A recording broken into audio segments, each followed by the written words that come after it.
आगे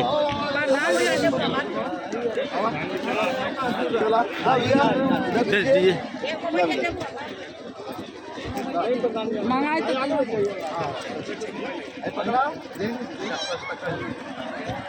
चलिए आगे।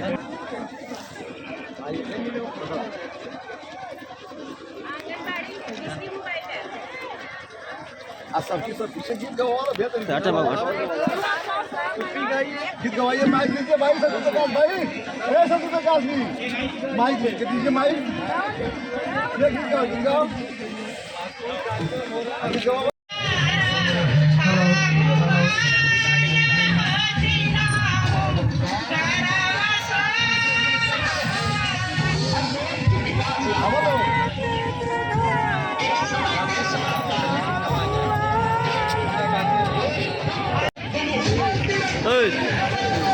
पीछे आ जा, पीछे आ जा।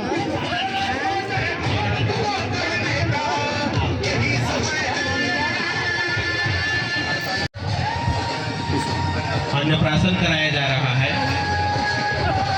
सभी लोग अपने बच्चों को 6 माह बाद के बाद अन्नप्राशन कराना कराएं, कर्मचारी को अवगत कराएं, अपना मोबाइल नंबर नोट कराएं और उसका लाभ पाएं। लेकिन सरकार जब भी जिसकी भी सरकार बनी है, सरकार गरीबों को हर लाभ से जोड़ने का प्रयास किया है। लेकिन आए दिन इस समय हमारे क्षेत्र में लगभग, हमारे जिला पंचायत में लगभग 90% कुछ ऐसी आबादी है जो गरीब तबके के हैं और वो जाति प्रमाण पत्र लेकर काफी परेशान रहते हैं। मैं इसके लिए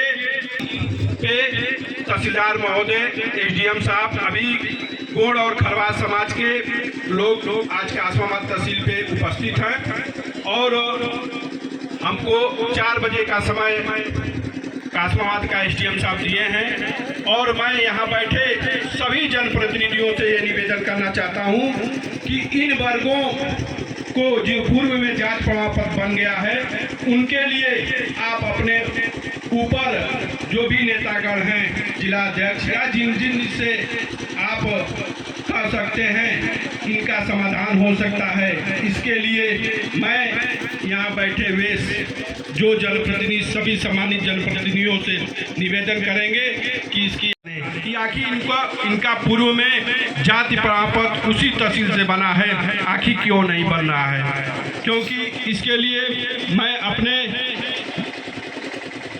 लोकसभा के सांसद, मस्जिद और राज्यसभा के सांसद माननीय नीरज शेखर जी से भी बात किए हैं। कल कुछ लोग बलिया भी जाएंगे, 5 तारीख को वो बुलाए हैं, इसके समकक्ष बुलाए हैं और हम लोग इसके बारे में भी बात करेंगे। समस्या है उसको जल्द से जल्द निदान निकालकर और इनको एक बड़ा संदेश देने का काम करें और यहाँ बैठे सभी जनप्रतिनिधियों, जनता जनार्दनों और कर्मचारियों का पुनः मैं स्वागत करता हूं और मैं यही आशा और विश्वास के साथ अपनी वाणी को समाप्त करता हूं कि सरकार की जो निम्न योजनाएं हैं उसका भरपूर लाभ लें और एक दूसरे को भी बताएं, जो नहीं आ पाए हैं उनको भी बताएं, उसका लाभ लें। जय हिंद, जय भारत।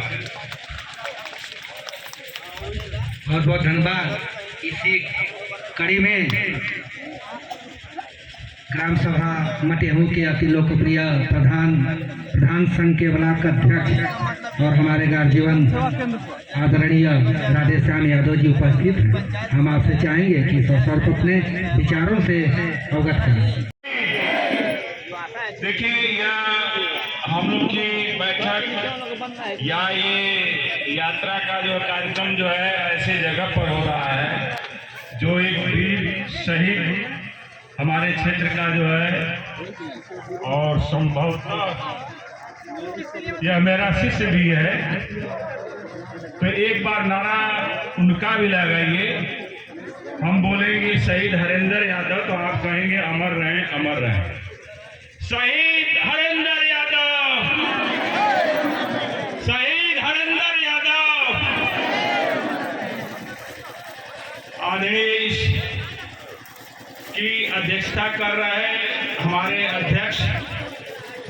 क्षेत्र की जनता के मंच पर आसीन अतिथिगण, किसान भाइयों बंधुओं, कृषि विभाग की सबसे बड़ी योजना जो है पीएम किसान सम्मान निधि है। सबसे पहले ये जान लें कि इसके लिए पात्र कौन है। जो भी पीएम किसान सम्मान निधि के पात्र हैं उनके पास खेत जोत वाली जमीन होनी चाहिए। आवासीय जमीन पे नहीं मिलेगा। जोत वाली जमीन रहे, चाहे वो कम हो या ज़्यादा हो, वो पीएम किसान सम्मान निधि के लिए पात्र होंगे।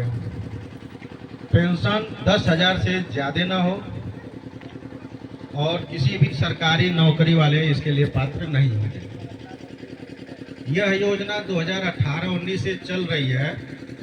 उसके बाद यदि आप जमीन खरीदे हो तो भी इसके लिए आप पात्र नहीं हो। पात्र तभी होंगे जब वो आपकी वरासत हुई हो या आपको कोई गिफ्ट में दिया हो। ये इसकी पात्रता है। जो पहले से पा रहे थे लोग, वो लोग, कुछ लोगों को जो है कुछ किस्तें आने के बाद रुक गई है। रुकने के कुछ कारण हैं। पहले किसान सम्मान निधि जितने लोग रजिस्टर्ड थे हमारे विभाग में, सभी लोगों को भेज दिया जाती थी। कुछ लोग के नाम से ज़मीन नहीं था, उनको भी मिला। कुछ लोगों के बैंक में 2-2 खाते हैं, दोनों में पैसा जा रहा है। ये सारी शिकायतें जब गई तो सरकार ने इसको अंकुश लगाने के लिए कुछ क्राइटेरिया किया। जितने भी तहसील पे जोत वाली ज़मीन वाले लोग काश्तकार थे, सभी की खतौनी चढ़ाने लगे। उसमें जो है कुछ लोगों की ज़मीन जो है नहीं चढ़ पाई है।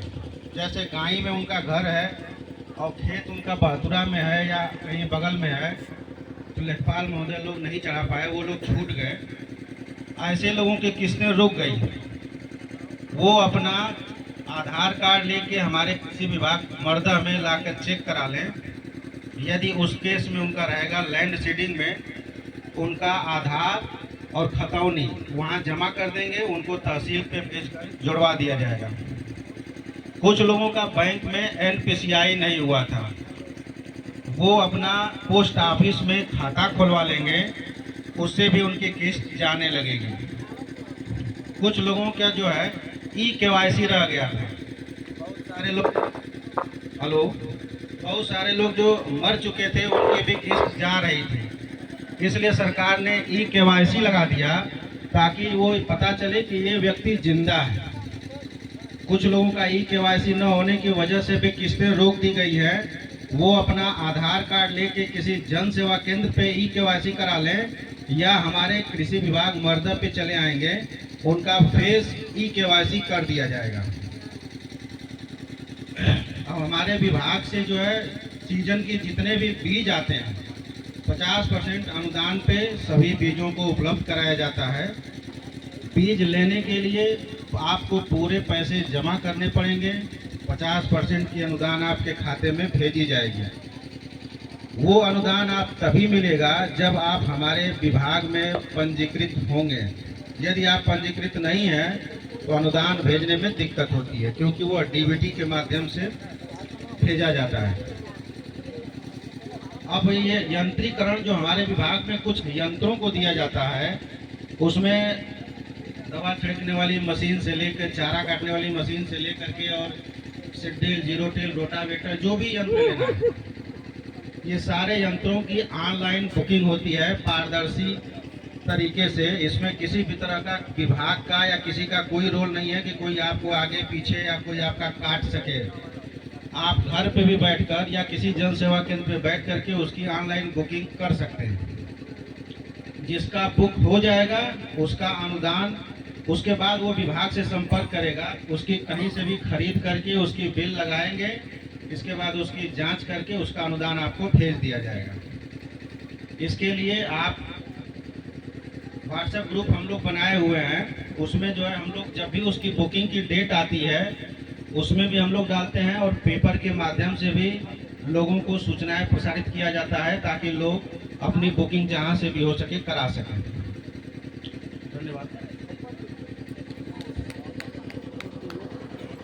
प्रधानमंत्री नहीं है, बल्कि वो कहते हैं कि मैं प्रधान सेवक हूं। इसीलिए गाड़ी पर देखिए मोदी बस लिखा है, आगे जी नहीं लिखा। और उनकी गाड़ी आपके बीच में विश्वास देने आई है। जिसको आपने प्रधान सेवक बनाया है वह गरीब का बेटा था, वो चाय बेचने वाले का बेटा था। लेकिन ये जो सामने बैठे हुए भाग विधाता प्रधानमंत्री जी कहते हैं, और वो कहे कि उनके बीच हमारी गाड़ी जाएगी, और जो मैं गारंटी दिया हूं, गारंटी किसका दिया है प्रधानमंत्री जी? योजनाओं की गारंटी दी है। उनकी सोच है कि हमारी गांव की वो बहनें, हमारी गांव की वो माताएं जो किसी कारणवश अगर लाभ से वंचित हो गई है, उनको लाभ नहीं मिल पा रहा है, तो उनका एक प्लान हुआ कि अब सरकार और ब्लॉक के अधिकारी कर्मचारी और जिले के अधिकारी कर्मचारी आपके गांव आएंगे, आपके घर आएंगे और पूछेंगे कि ऐ मेरी माता, ऐ मेरी बहन, आपको कौन कौन सा सरकार द्वारा लाभ मिल रहा है? तो आप बताइए, हमके पेंशन मिला था कि ना मिला था, हमके आवास मिलल, हमके किसान सम्मान मिलल, हमके 5 लाख का आयुष्मान कार्ड ना मिलल। तो ये अधिकारी द्वारा आयुष्मान कार्ड बनावे खातिर आए। आज देश आजाद लगभग 75 साल हुआ, और 75 साल के आजादी के उपरांत तमाम सरकारें आई और तमाम सरकारें गई, और सिर्फ लोग गरीबों की बात करते थे। लेकिन धन्य है देश के प्रधानमंत्री जी, जिन्होंने आपको गारंटी दिया है, हमारे गरीब लोगों को गारंटी दिया है कि अब पूरी सरकार ही गांव में जाएगी, और गांव के प्रधान बैठेंगे, हमारे ब्लॉक के तमाम अधिकारी बैठेंगे, हमारे जनता जो जनप्रतिनिधि वो बैठेंगे, और आपको हर एक लाभ देकर ही जाएंगे। ऐसे प्रधानमंत्री जी को मैं आपके तरफ से, अपने दिल के हृदय के गहराइयों से मैं आभार व्यक्त करता हूं, तो धन्यवाद देता हूं। अभी मैं चाहूंगा कि आप जोरदार ताली से हमारे प्रधानमंत्री जी का स्वागत, अभिनंदन, वंदन करने का। हाथ उठाइए, हाथ उठाने बेईमानी मत करिए। योजना लेकर के खा करके नमस्कारानी करेंगे तो शहीद आपको माफ करने का काम नहीं करेंगे। कातिल गुनाहगार के जमाने में रह गए, एक हम थे जो अश्क बहाने में रह गए। कातिल गुनाहगार के जमाने में रह गए, एक हम थे जो अश्क बहाने में रह गए। तुम्हारे पत्थर का जवाब पत्थर को दे सकते थे, लेकिन हम शहीदों के अरमान को बचाने में रह गए। ये हमारे शहीद अपने लिए कुछ नहीं किए, अपने लिए एक झोपड़ी का भी इंतजाम करने का काम नहीं किए। ऐसे देश के सपूतों के प्रति चंद लाइनें समर्पित करते हुए हमारे शहीद के सामने कह रहा हूँ कि ये नदियां, ये चमन मत बांटो, और मेरे जज्बात का सुहाना सपन मत बांटो। ये नदियां, ये पर्वत, ये चमन मत बांटो, मेरे जज्बात का सुहाना सपन मत बांटो। मेरे दिल के कर दो टुकड़े, लेकिन ऐ आतंकवादियों पाकिस्तान, इस देश का प्यारा वतन मत बांटो, मत बांटो, मत बांटो। इन्हीं चंद के साथ में मंच पर बैठे कैसन बाई कारत दवाई वाला कितना का दवाई भेल 5 लाख ये नहीं। अगर 5 लाख का निकाल रखी तो अगली 20 वर्ष का पैसा पहले चुक जाई। चला चला आगे बढ़ा, आगे बढ़ा। रामकरण चलिए जाइए। रेणु राजभर हाँ हाँ, इंडिया तो नीचे उतरा। अरे घर का नहीं है, उतरा दूसरा उतरा, ज़्यादा उनका भाई अभी बैठा दीजिए सबको, हो जाएगा सबको दिया एग्जाम में। चलिए इनका दीजिए, रामकरण का दीजिए। भारत को 2047 तक आत्मनिर्भर और विकसित राष्ट्र बनाने के सपने को साकार करेंगे। गुलामी की मानसिकता को जड़ से